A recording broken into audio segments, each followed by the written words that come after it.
dikasihi oleh Tuhan, hari ini saya mengajak kita semua boleh merenungkan dan merefleksikan bagian firman Tuhan berdasarkan Almanak Nas GKI pada hari ini yang diambil dari kitab Wahyu pasal 2 ayat 1 sampai ayat yang ke-7.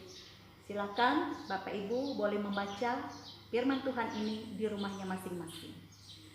Bapak Ibu yang dikasihi oleh Tuhan, 7 gereja menerima surat Yohanes berdasarkan penglihatan Yohanes di Pulau Patmos. Dan yang pertama, surat ini ditujukan kepada jemaat di Efesus. Isi surat ini yang pertama kita melihat Yesus Kristus memuji jemaat ini.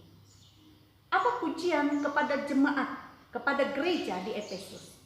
Kalau kita membaca dalam ayat 2 sampai ayat yang ketiga, apa yang dilakukan oleh gereja, oleh jemaat di Efesus ini mendatangkan pujian karena jerih payah dan ketekunan mereka.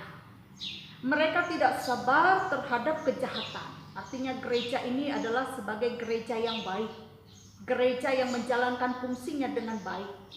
Mereka tekun, mereka sabar, dan mereka tidak membiarkan ada kejahatan itu terjadi. Dan mereka mengungkapkan kejahatan.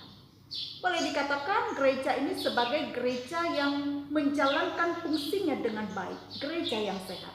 Nah, bukankah demikian gereja yang baik itu? Tetapi Bapak Ibu Saudara, kita melihat ada juga celaan kepada jemaat ini pada ayat yang keempat. Aku mencela engkau karena engkau telah meninggalkan kasihmu yang semula. Nah, ini persoalan yang serius. Kasih yang semula. Meskipun gereja ini bertekun, sabar, bahkan menelanjangi kejahatan yang ada, tetapi hal yang paling serius yang diungkapkan dalam nas ini adalah bahwa gereja ini telah meninggalkan kasih yang semula. Kasih yang semula bisa kita ibaratkan kasih dalam suasana jatuh cinta. Jika Anda pernah mempunyai kekasih, Anda tentu bisa merasakan suasana kasih ketika sedang jatuh cinta. Kasih yang menggelora, suasana yang menggetarkan, jauh dari sikap pura-pura, tidak pernah mau menyakiti, kasih yang rela berkorban, kasih yang hanya tertuju kepada orang yang dikasihi. Apa jadinya jikalau seseorang itu kehilangan kasih yang semula ini? Maka segala sesuatu akan menjadi hambar, segala sesuatu menjadi dingin. Ibaratkan dalam rumah tangga ketika suami dan istri sudah kehilangan kasihnya kepada pasangannya, maka rumah tangga itu menjadi hambar. Gairah itu sudah memudar dan menjadi hilang.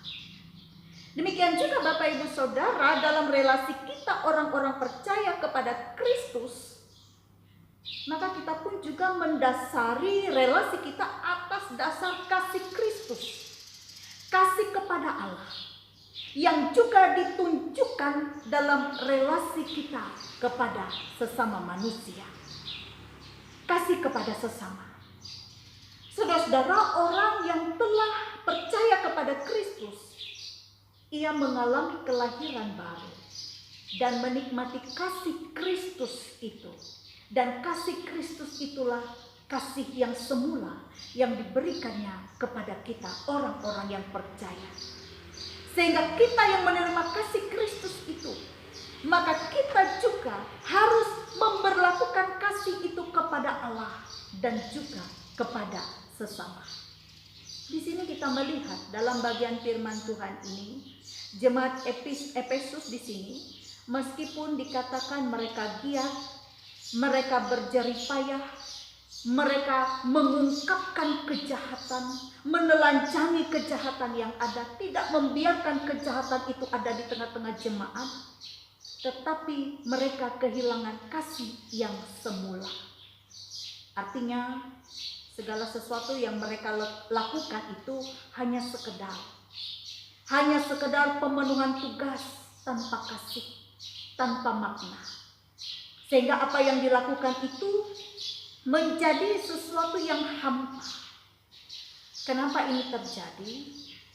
Mungkin karena lelah, Mungkin karena jenuh, kobaran api yang semula itu mulai meredup, sehingga apa yang mereka lakukan itu menjadi tanpa makna, hanya sekedar melakukan.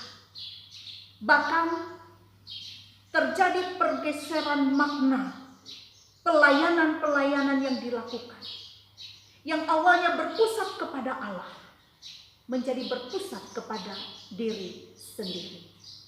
Nah, saudara-saudara, Bapak Ibu yang dikasihi dan diberkati oleh Tuhan, ketika kita kehilangan kasih mula-mula ini, maka pelayanan apapun yang kita lakukan tidak ada artinya, penuh kehampaan.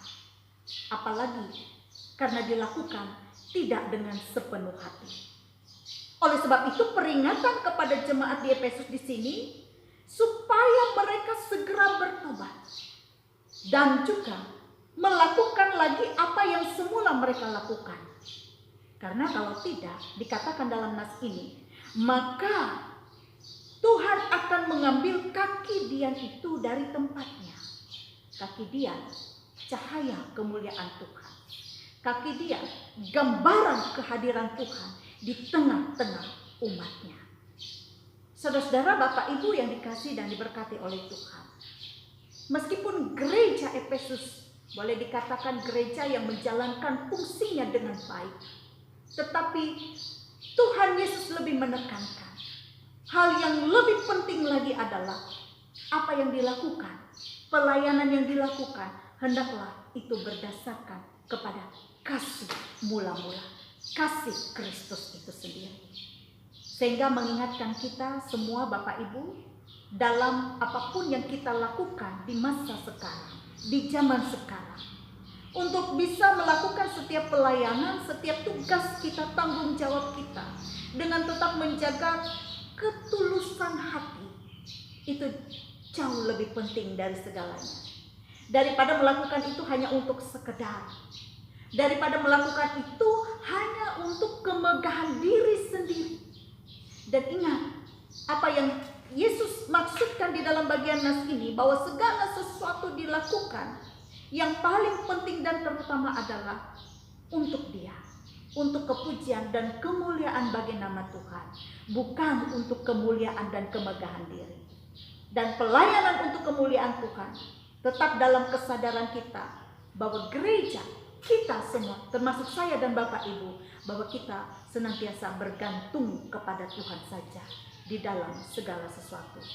Mari kobarkan kasih yang membara, kasih yang semula kasih Kristus itu dalam tugas pelayanan kita, bahkan dalam relasi kita dengan sesama, relasi kita dengan suami dan istri. Jangan biarkan kasih itu menjadi dingin, tetapi kasih itu tetap membara, dan itu menjadi kunci kebahagiaan dan damai sejahtera. Dan dikatakan dalam nas ini, Tuhan tidak akan mengambil kaki Dia itu jikalau kita bertobat dan melakukan segala sesuatu dalam kasih yang semula. Tuhan memberkati.